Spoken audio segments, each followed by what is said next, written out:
counting down.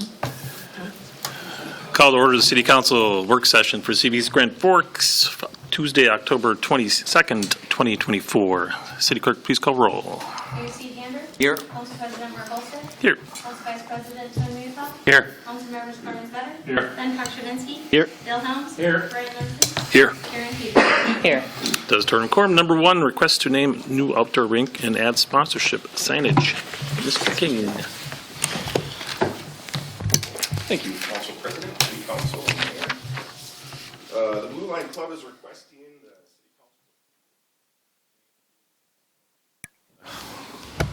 Blue Line Club Arena. The Jim Bradshaw Outdoor Rink in honor of Mr. Bradshaw's sponsorship towards the facility's construction. Mr. Bradshaw is the owner of Strata Construction. He was the largest sponsorship for that project.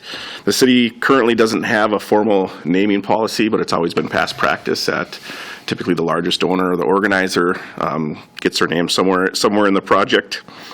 Additionally, with seeking approval for the naming, they would also like to seek approval to place sponsorship signage on the exterior of the building, highlighting a lot of the other sponsors as well. The design, installation, and signage would come at no cost to the city. The Blue Line Club would plan to have the signage installed before this winter season. Custom stripes would be the ones that would be contracted for the production and the installation of it. No budget impact, and the recommendation from the parks would be to approve the name of the Jim Bradshaw Outdoor Rink and the ability to hang a signage on the outside of the Blue Line Arena. Anybody have any questions for Mr. King? I see none, sir. Thank you. Number 2, consider improvements to the green site. Mr. Stordahl. Thank you, Mr. President.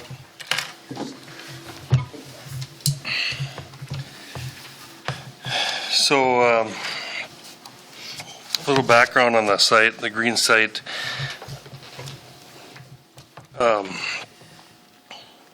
We're just running on a spacer is basically what the problem is.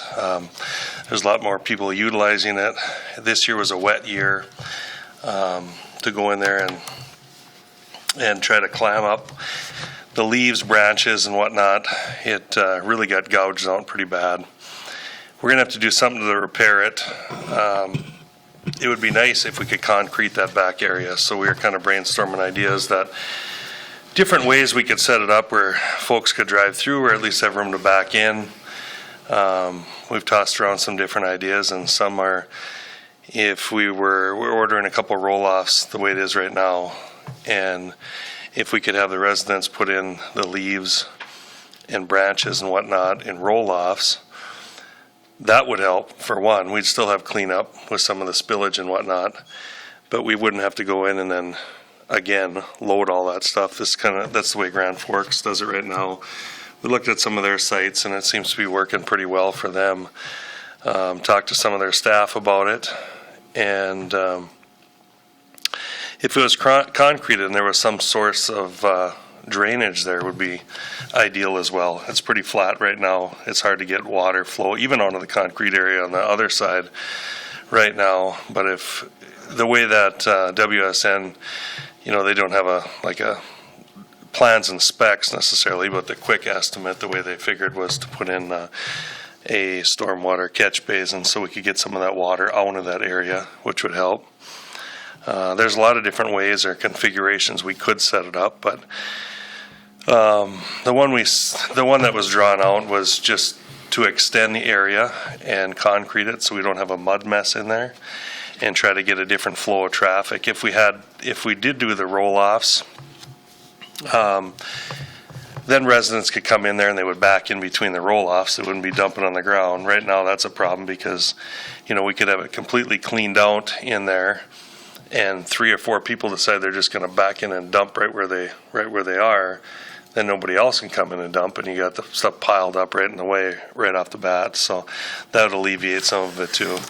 We have discussed a lot of different things, from looking at different sites around the town, from just doing different layouts within the green site. This year, this is kind of off topic, but we're looking at snow dump areas because of the improvements that we did at Lefebvre.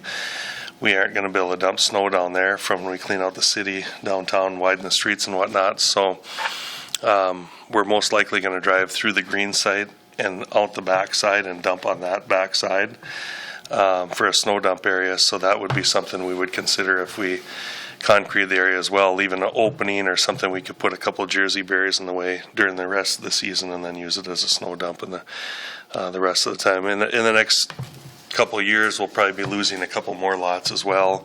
We have ideas for snow dumps on the north end of town and some different areas too. So we're thinking about that. But again, that's kind of off topic here. What we're talking about is just asking approval for WSN to prepare plans and specs for an expansion area at the green site. Right now, in the refuse fund, we wouldn't be able to pay for it at the time, just out of the funds that are in there. But we've looked at green site fees. We're thinking about it with the gate. There's just no good way. We just keep sticking money into it. It'd be a few $1,000s right now to fix it in its current condition. Every winter, we have problems with snow. We took the fence off to try to alleviate some of the fence off the gate, to alleviate some of the weight that's on there, because overheating has been a problem as well. Summertime, fall, when the gates can continually opening and closing. And the companies that we spoke to about repairing the gate, the issue with it right now is the sensor under the concrete. It won't open the gate when people are going out. But in order to fix that, it's mandatory that they put a fence back on the gate because it's a safety issue, and the companies won't do it unless the fence is back on. So it's going to continue to cause problems. And it's not only a financial issue, it's also an issue with residents being stuck in there. They come in, they can't get out, the operator breaks. They come in, the chain breaks. I mean, it's just never ending. And then you have 3-4 residents in there stuck in their vehicles and they can't get the gate open.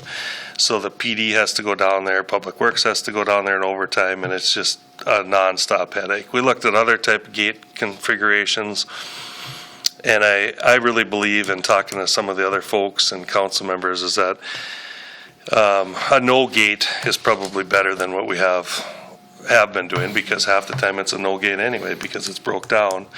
We do have cameras set up there. We do look at cameras when we think that there's been some kind of violation. We have complaints about residents seeing North Dakota people coming in there with North Dakota plates. But if you look around the city in your neighborhoods, you'll probably find 3-4 vehicles that are North Dakota plates living in your neighborhood. Then you take into account where there's a lot of senior citizens where their children might live in North Dakota. They're coming across, doing their lawn and bringing their stuff in. And then we have yard companies, commercial companies that come in and they pay their commercial fee and whatnot. They have North Dakota plates and they're entering. So a lot of them are actually paying members that are coming in. But we have caught, and PD has written citations for folks that have dumped illegally. There's actually been some theft from the area as well. And the cameras are really good.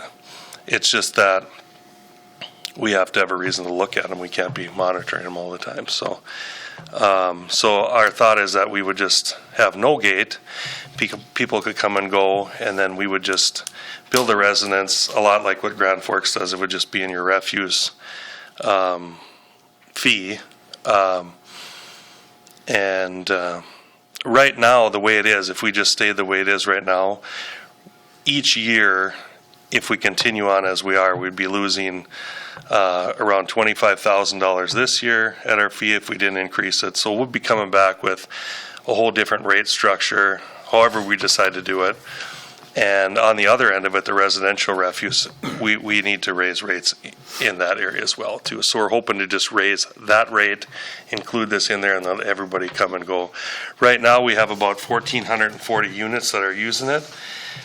The billable amount is $3,354 if we build all the units. There are a lot of apartment users, so there's a few of them that get a utility bill. They're easy. They can get a green site card and enter. There's a lot of them don't.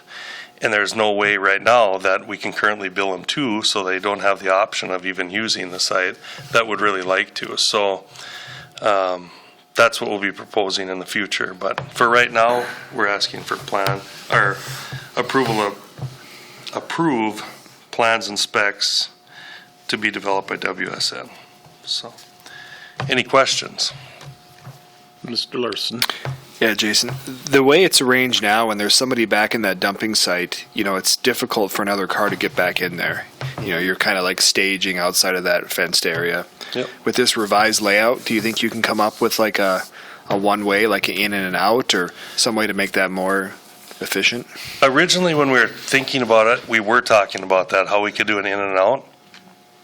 If we set it up this way where we have roll-offs, there wouldn't be a need because you'd be backing in between the roll-offs, so then you just drive out. So there wouldn't be that lineup or that much congestion back there. We'd also try to free it up a little bit. The roll-offs that we're ordering right now are a little bit lower, similar to Grand Forks. They also have little step sides on them. We might even be able to do away with some of the ramps that are in between, like the walking ramps on the other side, and get a little bit more space on the other side as well, so that we could reconfigure it. So that would be our goal, though, is to get so that people aren't all jammed up in there. Today I was over there looking at it, and there was a resident that drove in with a pickup, no trailer. And that person right away, they drove in and they whipped a U-turn in the concrete area and then backed in. And really, there was nothing even in there today, but they just know that it could be, even if nobody's in there, the state it's in is just not good. So, yes, that would be the goal, Brent. I do the same thing back in there. So with the roll-offs, I'm trying to visualize this. Would there be like a elevated platform like on the other side where the grass clipping roll-offs are? Where you kind of dive? Right now, where the elevated platforms are, they would stay for right now, but eventually, as we start to pull them, the city instead of countrywide, we would probably do away with them because the roll-offs are low enough that you could just dump over the edge. And the way they have it set up in Grand Forks, they have the same company that making their roll-offs as we do. And they have a little deal that flips down, so you could take like a little step up, and that would give you if you're a shorter person or elderly or something like that, which allows them to dump in there. So it's there's still a mess there, but it's pretty clean in comparison to the way that we do it over here. So. And is there drainage back there? Like if you were to add a storm drain, and is there quite a bit of pipe that you have to add to tie into some existing? There is no infrastructure? storm drainage right there. It would be something that I think we would have to drain right out. Yeah. Right out to outlet to the river. Just tilt it to the river, right? Yeah. So it shouldn't be too far through there. Yeah. Would that plug up quite often, you think? I would hope not. I would hope that we could set it up in a way that it wouldn't plug up. And if it did, I guess we just have to monitor it and keep it open. Sure. Right now in the part that's concreted, it slopes to the south somewhat, but it's still not perfect. And you can see when you drive in there that the fence is like lifted in that area, and it's because the ground is saturated there, and then it freezes in that spot and pushes the fence up. So it's not ideal there either. And maybe at some point we could do the same thing over there, throw in a catch basin barrel, because it all does drain to that corner, and then try to get it out there. We've tried to cut trenches and stuff in the grass on side of it and try to do things like that, but it's just not enough. It still builds up. It's not a huge problem, but aesthetics, it doesn't look so great right now. Sure. Thank you. Yep. Mr. Vitter. Thank you, Mr. President.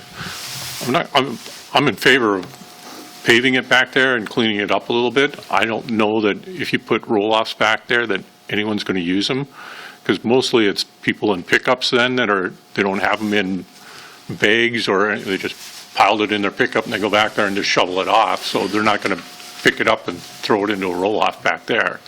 So I don't think that that's going to work. I'd like to see it get to be a true recycling center, in the sense where if someone brings in a tree, people would know that, hey, I can go there and grab this log if I need firewood or whatever and cut it up and use it, rather than have it hauled off. I think we've got a shredder, chipper, you said at one time. Yeah.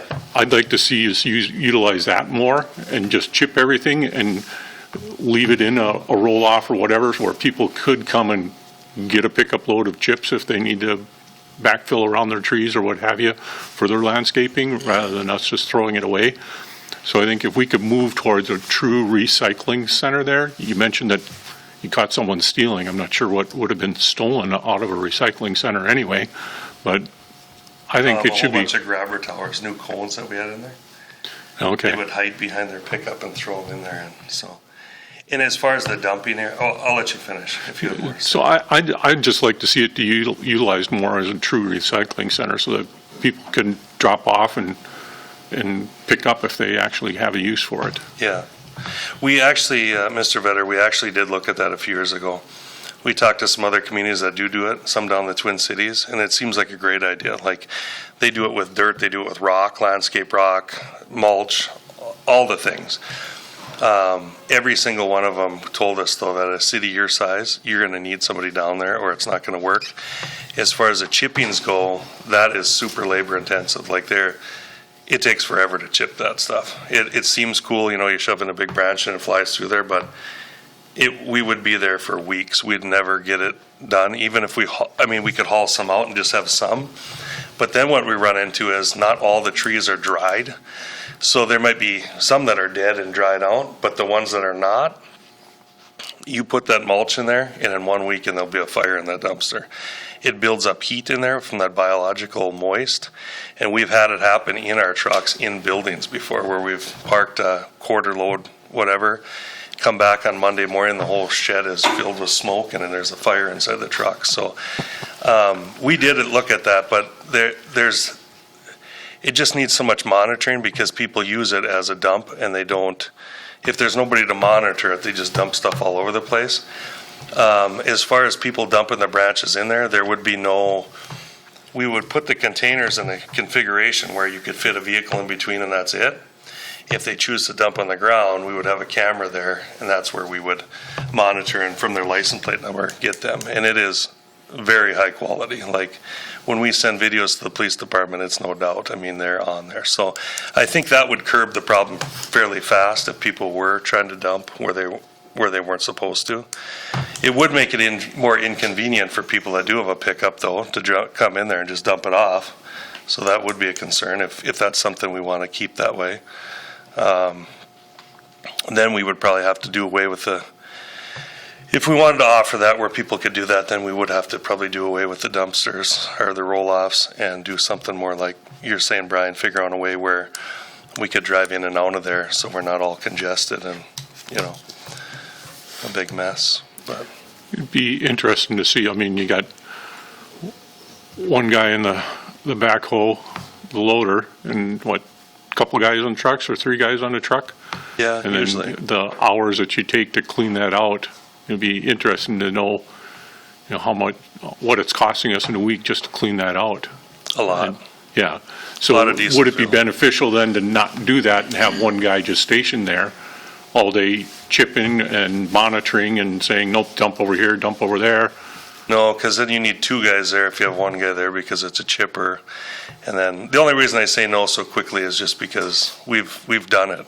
We've had people down, when we first got the chipper, we had people down there doing this. Not so people could haul it away at that point, but just to reduce the amount of material.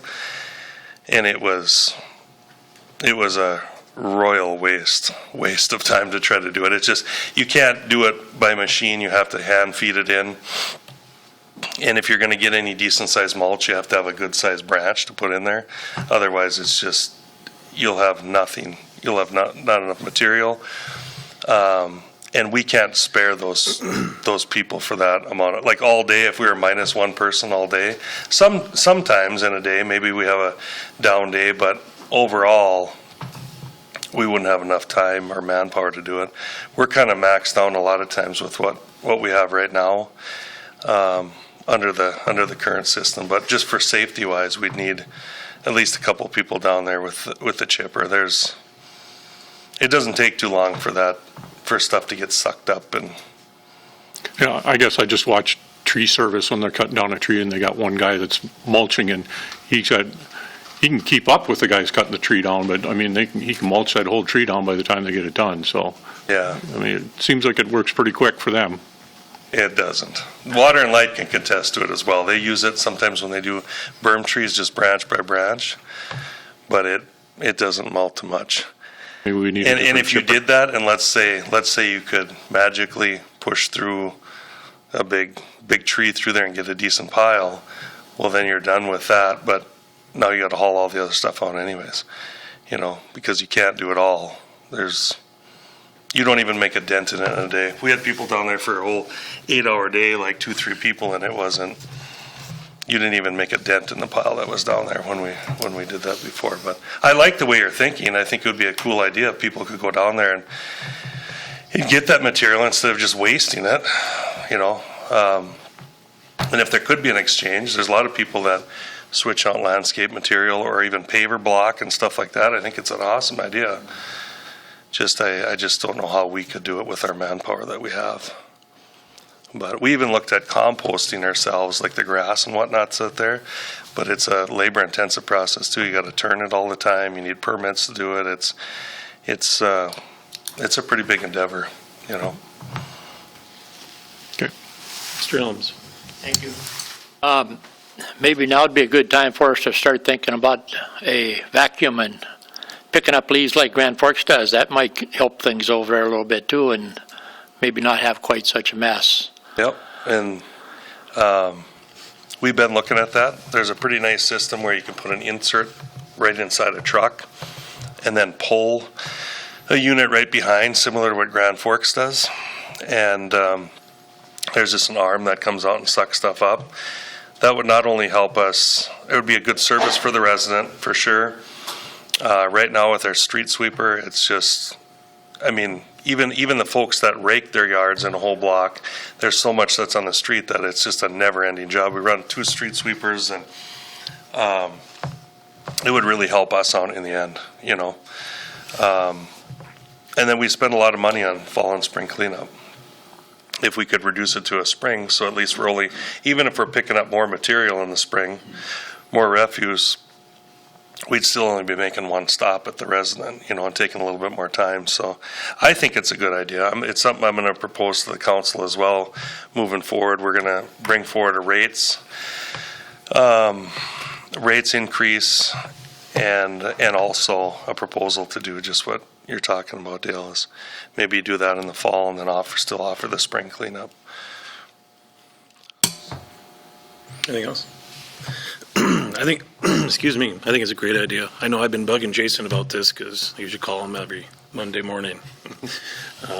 I think taking a look at this, we can make it better. It's the best thing to do. So. Anybody else have anything? Oh, sure. Thank you. I think I have concerns with having the roll-off dumpsters where, like when I go there on the weekends, there's a line of trucks that are just waiting. And if I have to stop and do my grass clippings, like I put my clippings right in the back of my truck.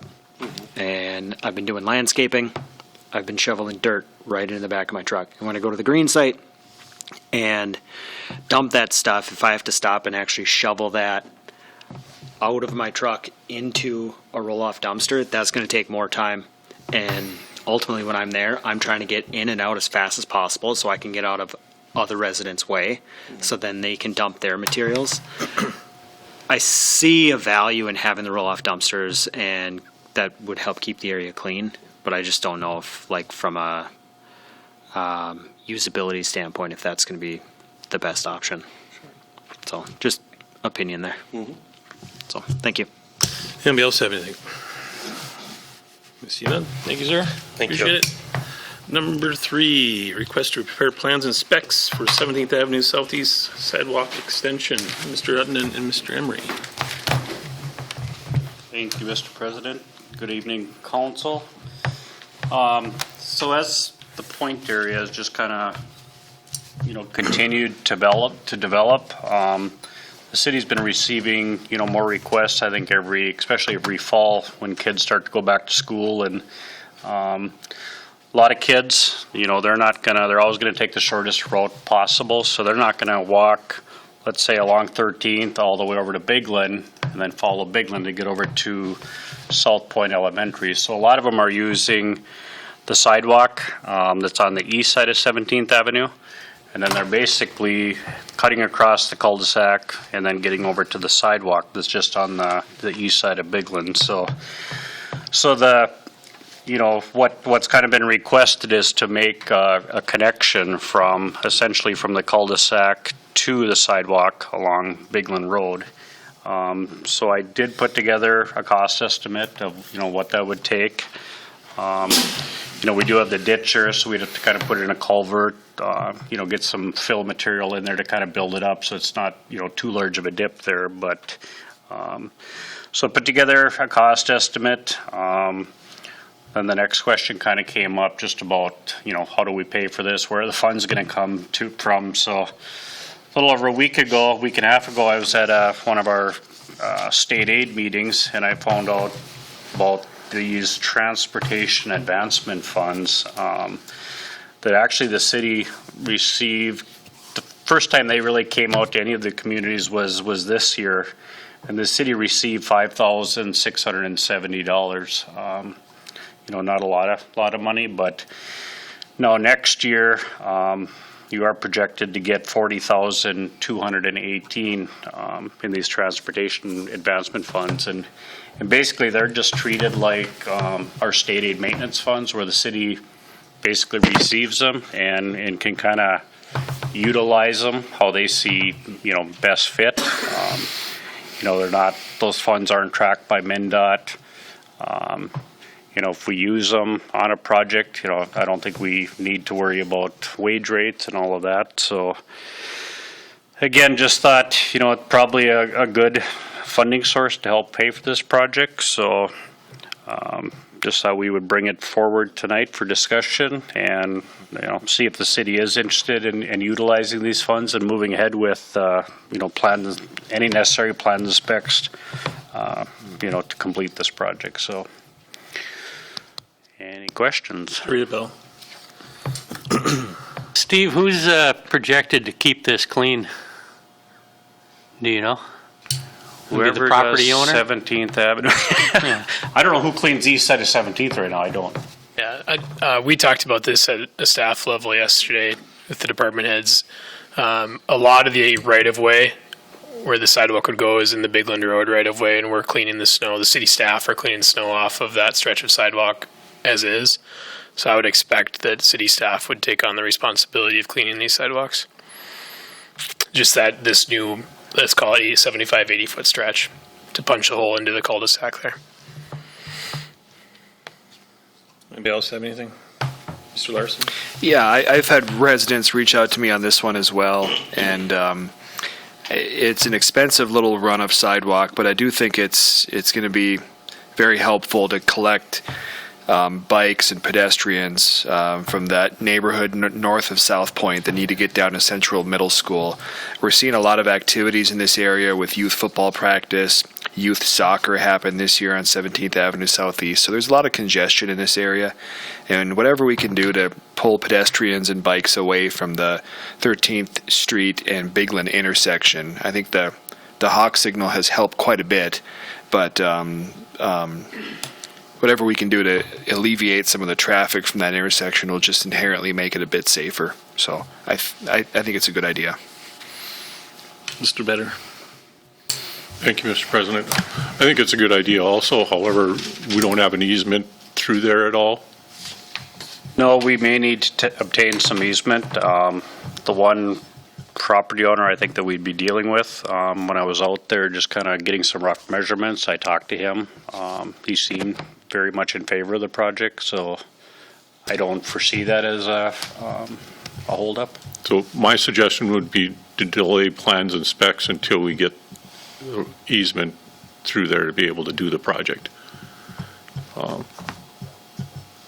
It's just my thoughts. Ben? Mr. President, are we just shooting straight across, like at shortest point? Well, no, I don't Or know. is that what the red line is? Yeah, the red line is kind of, I envision probably coming more perpendicular into Bigland, so, you know, I would anticipate coming probably straight off from the cul-de-sac and then heading over, so we come in more perpendicular, I think, with, you know. Right. So my question would be, what about the kids that are coming from the other direction? It seems like we've got them, you know, coming from the north, but if someone's coming from the south, I assume they're still just walking across this guy's backyard, right? They're coming along like here. Right, is that where we're like, I'm assuming there's foot traffic coming through this property right now. Yeah, I mean, well, like when I was out there that day, I mean, there was people, I mean, they were basically coming up into here somewhere and they were just kind of cutting across the ditch and, you know, so they were crossing right in here. Sure. Right where we're kind of proposing. I guess with kids, I look at it, I'm like, are they going to ride all the way down and, you know, make that sharp turn onto that sidewalk, or are they just going to ride their bike and then just leave the sidewalk here and just come down?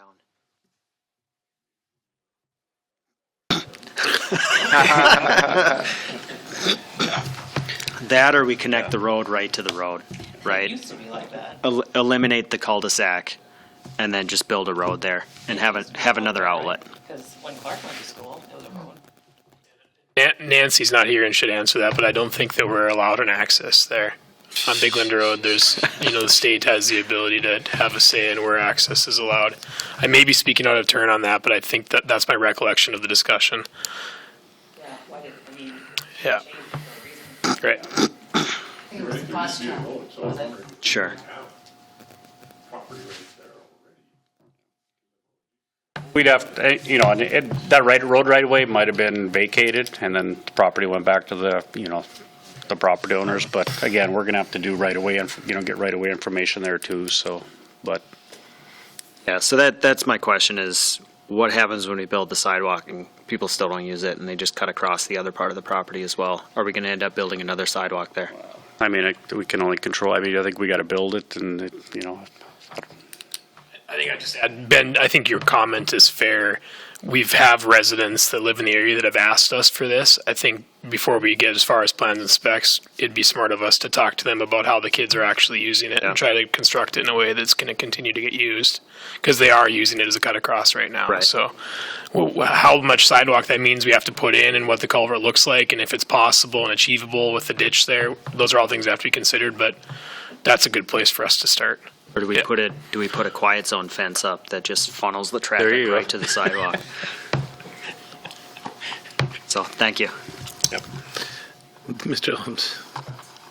So it looks like the sidewalk coming down 17th there right now is coming up to the cul-de-sac and deadheading right there, right? So then they're just going to cut across the cul-de-sac to get to this other sidewalk, or is that the plan? That was kind of the thought, just with the minimal traffic that's there, you know, they would probably be cutting across the cul-de-sac there a little bit. You know, again, we'd have to see what we have for right away on the back side of the cul-de-sac, but I just know the cost is going to get a lot more expensive once we start going behind the back of curb, because now we're redoing driveways and everything else to get essentially that flat spot in there.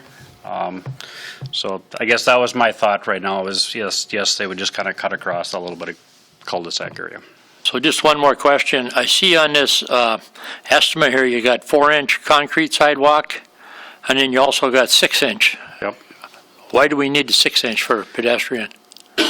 Typically, all your curb ramps, you know, like the ramp portion, typically those are 6-inch concrete.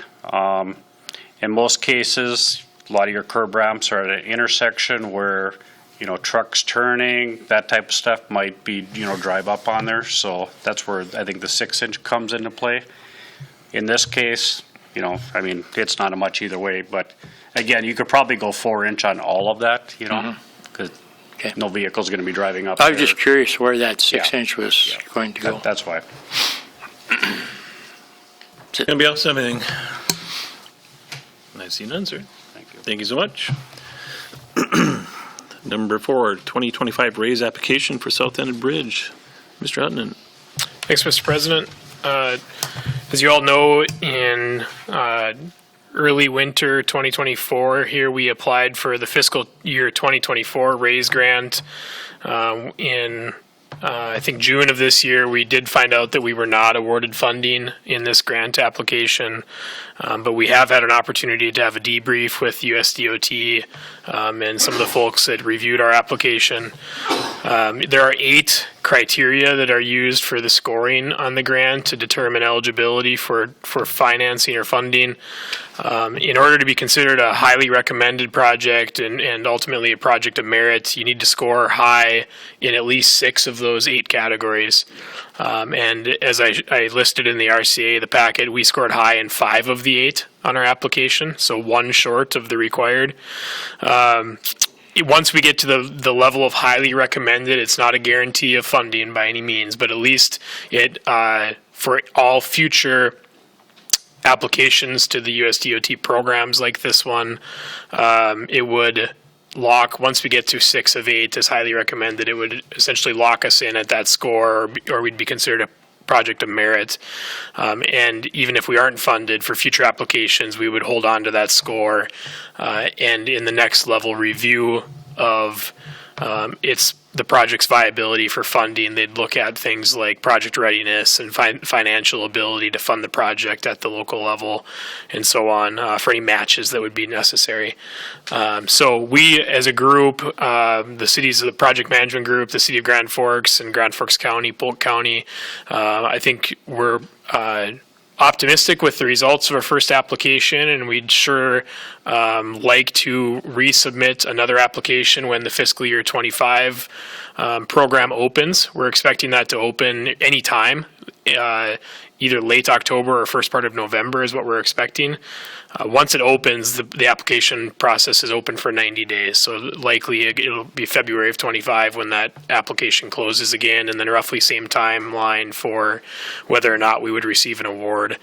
Our grant ask the last time was, our last application was for $7.5 million in planning funds for this project. And I would expect, unless there is a change in the threshold in which we're allowed to apply for, we would likely apply for the same level of funding again. I think that's the max that was allowed for a planning grant, non-capital. So we would like to move forward with the application. The proposed scope of work that's included in the packet that I updated for you all yesterday afternoon, SRF and their subconsultant WSP would both be involved step by step in preparing and supporting an application for us. They did propose an amended contract for the scope of work of submitting the application. And the way that we're proposing that is in the original contract amount that we hired SRF to oversee in the scoping phase way back in March of 2023. There's still $53,000 remaining unbilled for that initial contract amount. So we are viewing this and pitching this to all of you and the other governing bodies that this would be a change in scope of that original contract of work, but it would use those funds that are already committed from the previous approval of contract to be able to do the work. So the total is $35,753.41. That's for the grant planning and grant writing. There is an additional as authorized amount listed for $8,610. That would be come into play only if needed and as authorized by staff when we start having our project management meetings and writing the grant application. If there are any areas that we sort of uncover or discuss that need further research or study or any environmental type modeling to be done that's not already been done or isn't part of the initial scope, that we'd have the ability to add that up to 50 hours to add that to have the modeling done. And one of the reasons for that is when we had our debrief with the USDOT, those were a couple of areas that they suggested that we need to beef up our application is in our data and our modeling, especially in the environmental area.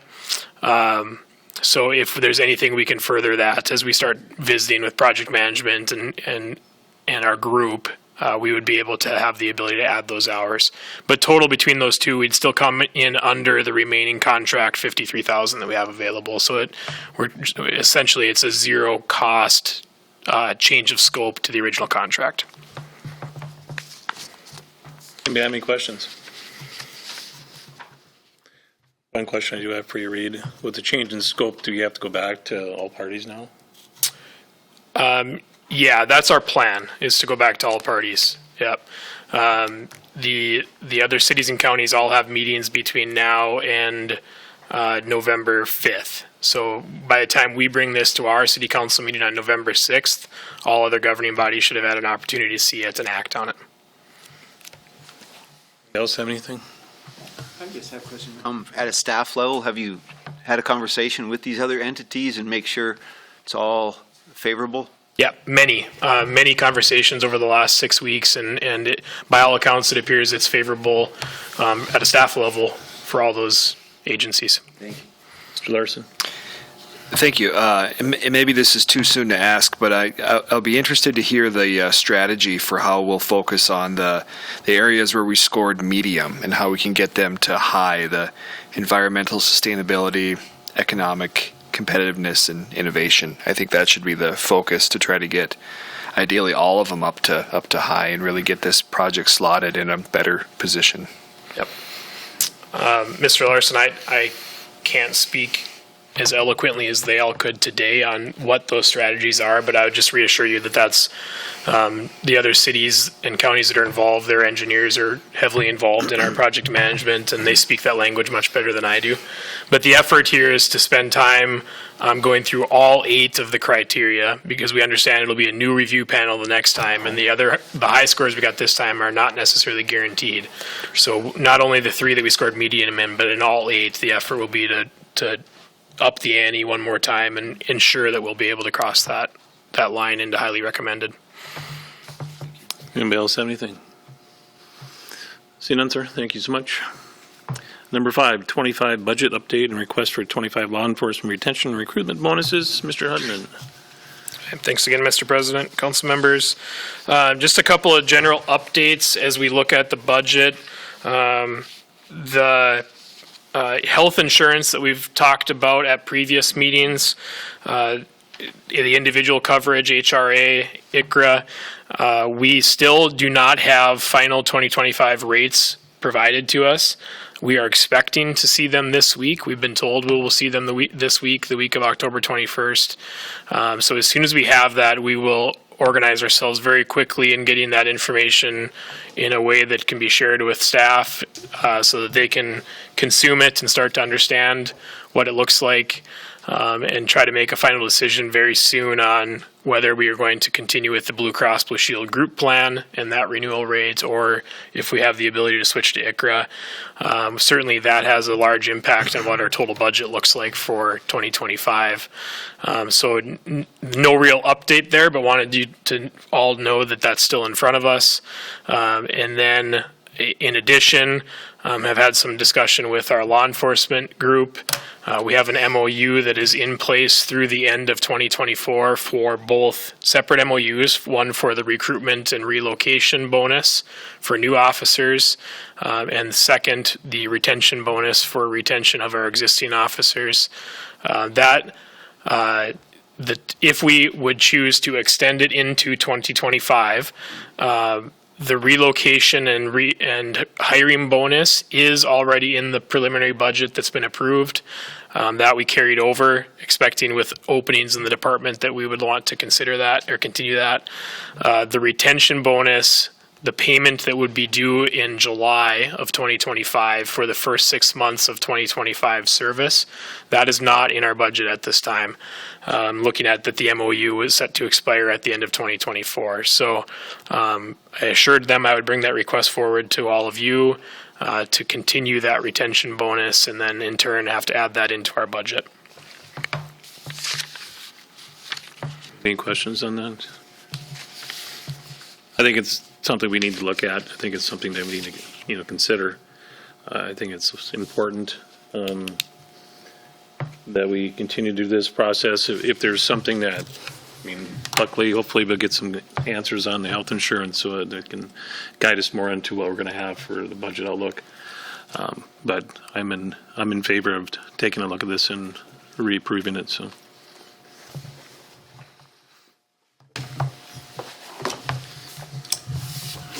Thank you, Mr. President. I just would like to state we do appreciate council looking at this again, and I hope you'll strongly consider approving the retention bonus especially.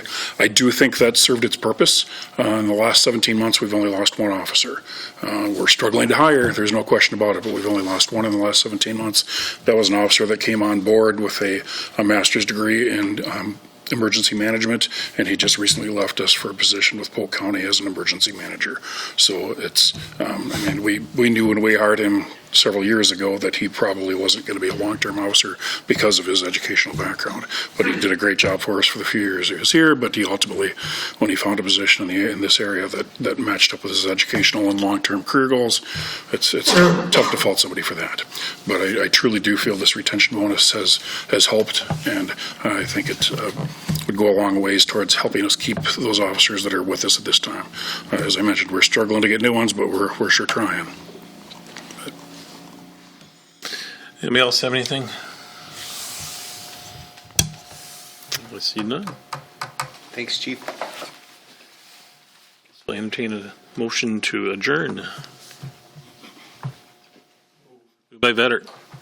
Second by Larson. All in favor say aye. Opposed, same sign. Motion is carried. Meeting is adjourned.